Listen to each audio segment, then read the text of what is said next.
இப்போ இந்த மத சண்டைகள், சாதி சண்டைகள்லாம் ஏன் நடக்குது அப்படின்னா, சண்டை போட்டால் தான் அந்த மதத்தை காப்பாற்ற முடியும். ஒரு மதத்தினர் இன்னொரு மதத்தினரோடு நீங்கள் நட்பாக பழகுனான்னு வச்சுக்கோங்களேன், அந்த மதங்கிறது மதப்பற்றுங்கிறதே குறைஞ்சிரும். அதனால தான் ஏன் சண்டை போடுறாங்க? அந்த மதத்தை காப்பாற்றணும், மனிதர்கள் முக்கியம் இல்லை, அன்பு முக்கியம் இல்லை, அந்த மதம்தான் முக்கியம். அப்படிங்கும்போது நீ பிற மதத்தினரோடு பழகுனாக்கா, அப்போ இப்போ ஒரு இந்து முஸ்லீம் கூட பழகுறான்னு வச்சுக்கோங்க, அப்போ இந்து மதத்தின் மீது அவனுக்கு அந்த பற்று குறைஞ்சிரும். அவனுக்கு மனிதர்கள் தான் பெரிதாக தெரியும், மதம் என்பது பெரிதாக தெரியாது. அதனால தான் நீ சண்டை போடு, பழகாத அப்படிம்பாங்க. ஒரு முஸ்லீமை பார்த்து நீ இந்துக்கிட்ட பழகாத, அதுக்காக தான் அடையாளம் போடுறாங்க. இந்துக்களுக்குன்னு தனி அடையாளம், கிறிஸ்தவர்களுக்குன்னு தனி அடையாளம், முஸ்லீம்களுக்குன்னு தனி அடையாளம் போட்டு வெளிப்படையாக காமிச்சிக்கிறாங்க. நாங்கள் முஸ்லீம், என்கிட்ட பண்ணி பழகாத, நாங்கள் இந்துக்கள் பாருங்கள் பட்டை போட்டிருக்கோம், நீ எங்ககிட்ட பழகாத. அந்த மதத்தை பாதுகாக்கிறாங்க. மதத்தை பாதுகாக்கிறதுக்காக தான் நீ ஒரு முஸ்லீம் இந்து மதத்துக்கூட பழகுறாங்க, கிறிஸ்தவர்களோடு பழகும்போது சகஜமாக பழகும்போது அவங்களுக்கு அன்பு தான் பெருசாக தோணும், மனுஷங்க தான் பெருசாக தோணும், அந்த மதம் என்பது பெருசாக தோணாது. அதுக்காக தான் மதத்தை பாதுகாக்கணும். மதத்தை அப்புறம் மதம் காணாமல் போயிடும். அப்போ என்ன ஆகும்? இப்போ ஒரு இந்து முஸ்லீம் கூட பழகுறான்னு வச்சுக்கோங்க, கிறிஸ்தவர்களோடு பழகுறான், நாளடைவில் நட்பு வருது, ஒரு இந்துவுக்கு முஸ்லீம் கூட நட்பு ஏற்படுது அப்படின்னா, கடைசியில் ஒரு இந்துவுக்கு முஸ்லீம்களில் இருக்கிற ஒரு பெண்ணோடு ஒரு இந்துவாக இருக்கிற ஒரு ஆணிற்கு முஸ்லீமாக இருக்கிற ஒரு பெண்ணோடு காதல் வரும், நட்பு வரும், அப்புறம் காதல் வரும், அப்புறம் ஒரு கலப்பு திருமணம் நடக்கும். கடைசியில் பார்த்திங்கன்னா அந்த மதம் என்பது அங்கே இல்லாமல் போயிடும், மத கட்டுப்பாடு என்பது. அப்புறம் அவங்களுக்கு பிறக்கிற குழந்தைகள் எந்த மதத்தை பின்பற்றுவார்கள் அப்படிங்கிற அப்படி பார்க்கும்போது இந்த மாதிரி ஆகிடக்கூடாது, மதம் காணாமல் போயிடக்கூடாது. அதனால தான் அந்த மதத்தை சார்ந்தவர்கள் மதத்தை காப்பாற்ற வேண்டும் என்பதற்காக சண்டை போடுகிறார்கள்.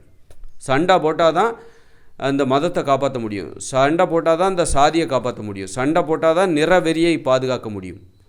அதுக்காக தான் அவங்க சண்டை போடுறாங்க. அப்போது நீங்கள் நட்பாக பழகிட்டிங்கன்னா உங்களுக்கு அந்த மதத்தின் மீது, சாதியின் மீது உங்களுக்கு பற்று என்பது குறைஞ்சிரும். இப்போ ஒரு தலித் இருக்கார், அவர் தலித் கூட பிராமணர் பழகிறாருன்னு வைங்க, ஃபஸ்ட்டு நட்பு ஏற்படும். அப்புறம் ஒரு பிராமணர் என்ன பண்ணுவார், ஒரு தலித் பெண்ணை திருமணம் செய்து கொள்வார், காதல் ஏற்படும். அப்போ அவர் பிராமணர் என்கிற அடையாளத்தை, அந்த உணர்வே அவர் இழந்துடுவார். இவர் தலித் என்கிற உணர்வையும் இழந்துடுவார். நாம் தலித்து அப்படிங்கிற எல்லாம் சமந்தான். இப்போ அவர் தலித்துன்னா அவங்களுக்கு நாம் தாழ்த்தப்பட்ட சாதி, ஒடுக்கப்பட்ட சாதி அப்படிங்கிற அந்த எண்ணம் அவர்கிட்ட இருந்திருக்கும். இப்போ பார்த்திங்கன்னா 2 பேருக்குள்ள ஒரு உறவு ஏற்பட்டுச்சு, பிராமணரோடு இவர் பழகிறார், நட்பு.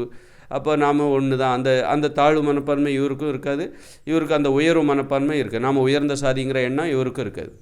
ஏன்னா இப்போ தான் எல்லோரும் ஒன்று தான் அப்படிங்கிற மனப்பான்மை வந்துடுது. நாளையோட ஒரு தலித் என்ன பண்ணுவார், பிராமணரில் இருக்கிற ஒரு பெண்ணை திருமணம் செஞ்சுப்பார், அல்லது ஒரு தலித் பெண் பிராமணராக இருக்கிற ஒரு ஆணை திருமணம் செய்து கொள்ளும்போது அங்கே இருவருக்கும் இடையே இருக்கிற அந்த சாதி வேறுபாடு என்பது இல்லாமல் போய்விடுகிறது. அதனால தான் பழக விட மாட்டாங்க. ஒரு சாதியினர் இன்னொரு சாதியோடு பழகாத, அதுக்காக தான் சண்டை போட்டாங்க. அந்த சாதியை பாதுகாக்கணுங்கிறதுக்காக நீ சண்டை போடணும், சாதி தான் முக்கியம், மனிதர்கள் முக்கியம் இல்லை, சாதியை பாதுகாக்க உயிரை கூட நீ கொடுக்கணும், உயிரை கொடுத்து சாதியை பாதுகாக்கணும், உயிரை கொடுத்து மதத்தை பாதுகாக்கணும், உயிரை கொடுத்து நிறவரியை பாதுகாக்கணும், உயிரை கொடுத்து நாட்டை பாதுகாக்கிறாங்க பாருங்கள். நாட்டையும் அது மாதிரி தான். அப்போ ஒரு நாடுகளுக்கு இடையில் இப்போ ஏன் சண்டை இல்லைன்னா, ஒரு நாட்டுக்காரங்க இன்னொரு நாட்டுக்கிட்ட போகிறாங்க, ஒரு நாட்டுக்காரங்க அந்த நாட்டுக்காரங்க இங்கே வராங்க, வியாபாரம் விதமாகவும் சுற்றுலாத்தலம் விதமாகவும் விருப்பப்பட்டு கூட போகிறாங்க, அந்த நாட்டுக்கு பிழைக்கிறதுக்காக போகிறாங்க. இப்படி அதனால தான் இன்றைக்கி சண்டைகள் இல்லை. பழக விட்டாச்சுன்னு வைங்க, அந்த நாடு மீதான வெறிங்கிறது இல்லாமல் வரும். இப்போ பழக விடணுங்கிறது. இப்போ பாகிஸ்தானுக்கு இந்தியாவுக்கும் உள்ள இந்த பிரச்சனைக்கு எது முற்றுப்புள்ளி? பாகிஸ்தான்காரங்களாம் இங்கே வர விடுங்க, தாராளமாக உங்களுக்கு குடியேறுவது, இந்தியாவில் குடியேறுவதற்கு உங்களுக்கு எல்லா வாய்ப்பும் நான் கொடுக்குறோம் அப்படின்னு அந்த விதிமுறைகளை தளர்த்துங்க, உங்களுக்கான வேலை வாய்ப்புகளை இங்கே உருவாக்கிக்கலாம். அது மாதிரி பாகிஸ்தானுக்கு போகிறதுக்கு பண்ணுங்கள். இந்தியாவுக்காரங்க பாகிஸ்தானுக்கு போட்டோம், பழக விடுங்க. பழக விட்டால் அந்த இந்தியா பாகிஸ்தானுங்கிற அந்த வெறி இருக்குல்ல, நான் இந்தியர் நீ பாகிஸ்தானுங்கிற வெறி இல்லாமல் போயிடும். கடைசியில் நம்ம சண்டை போட வேண்டிய அவசியம் இல்லை, சண்டை போட்டு சாக வேண்டிய அவசியம் இல்லை. சண்டை போடுறதுக்காக எவ்வளோ ஆயுதங்களை நம்ம செலவழிக்கிறோம், எவ்வளோ பல கோடி கணக்கு, அந்த பல கோடி கணக்கு, அதாவது ஆயிரக்கணக்கான கோடி பணம் அந்த ஆயுதங்களுக்காக நம்ம செலவிடுறோம். அந்த பணத்தை மக்களுக்காக செலவிடலாமே. மக்களுடைய வரி பணத்தில் பெரும்பகுதி பாதுகாப்புக்காக தான் போகுது. காரணம் பகைமை பாராட்டுவதால்.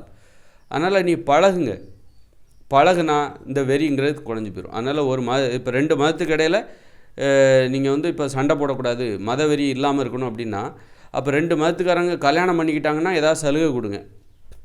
ரெண்டு சாதிக்காரங்க அதை கலப்பு திருமணம் பண்ணிக்கிட்டாங்கன்னா ஏதாவது சலுகை கொடுங்க. சலுகை கொடுத்தாச்சுன்னு வச்சுங்க, அப்போ அதன் மூலமாக அந்த மாதிரி ஊக்கம் கொடுங்க.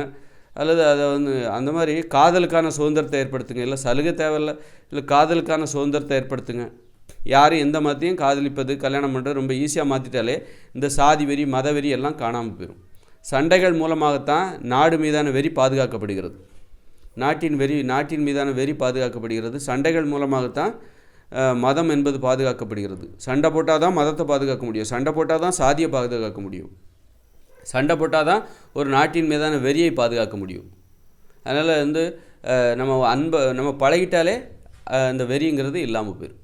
அதனால தான் பழக விட மாட்டேன்றாங்க. மதம் காணாமல் போயிடும், மதத்தை அப்புறம் மதம் தொலைஞ்சு போயிடும் அப்படின்னு சொல்லிட்டு இவங்க பழகக்கூடாது. நீ அவங்க கூட பழகாத, இந்து ஐய நீ முஸ்லீம் கூட பழகாத, முஸ்லீம் ஐய நீ கிறிஸ்தவரோட பழகாத, பிற மதத்தினரோடு பழகாத, இந்த அடையாளத்தை போட்டுக்கோ, இதுதான் உனது அடையாளம் அப்படின்னு சொல்லி அதுக்குன்னு மத அடையாளங்களை போட்டு அந்த வேலி போடுறாங்க. பார்த்த உடனே நீ முஸ்லீம்னு எனக்கு தெரியும், நீ முஸ்லீம், அதனால் ஒன்று நீ ஆரம்பத்திலே விலகிடுவேன். பழகி பார்த்தா தான், உங்கள்கிட்ட கேட்டு தான் நான் தெரிஞ்சிக்க வேண்டிய அவசியம் இல்லை. நீ முஸ்லீமா இந்துவா பார்த்த உடனே எனக்கு தெரியும், உன் நெத்தியில் பட்டா இருக்குது, நீ முஸ்லீம். பார்த்த உடனே தெரியும், உன்னுடைய ஆடைகளை பார்த்த உடனே நீ ஒரு முஸ்லீம் தெரியும், அதனால் பார்த்த உடனே விலகிக்கலாம் அப்படின்னு சொல்லிட்டு அதுக்காக தான் அந்த அடையாளங்களை போடுறாங்க. விலைக்கோ, பார்த்த உடனே முஸ்லீமாக இருந்தால் மட்டும் நீ என்கிட்ட பழகு, நானும் முஸ்லீம், நானும் அந்த ஆடைகளை அணிஞ்சிருக்கேன், தொப்பி வச்சுருக்கேன், அதனால் நான் முஸ்லீம், நீ என்கிட்ட பழகு. இல்லையா, நான் ஒரு முஸ்லீம் என்பதை தெரியப்படுத்துகிறாரு. முஸ்லீம் இல்லைன்னா நீ என்கிட்ட பழகாத, ஏன்னா நான் என் மதத்தை பாதுகாக்கணும். நீ உங்கூட என்கிட்ட நீயும் நானும் பழகிட்டேன்னு வச்சுக்கோ, அப்போது மனிதர்கள் தான் பெருசு, அன்பு தான் பெருசுங்கிற எண்ணம் வரும். மதத்தின் மீதான பற்று எனக்கு குறைஞ்சிரும், மதம் என்பது காணாமல் போயிடும். அப்போ கடைசியில் மனிதம் தான் அங்கு ஜெயிச்சு நிற்கும், அன்பு தான் அங்கே ஜெயிச்சு நிற்கும். அப்படிங்கிற மாதிரி மதத்தை பாதுகாக்கிறதுக்காக தான், சாதியை பாதுகாக்கிறதுக்காக தான் சண்டைகள் போடுங்க. சண்டை போட்டால்தான் இந்த சாதியையும் மதத்தையும், இந்த வேற்றுமையை பாதுகாக்க முடியும்.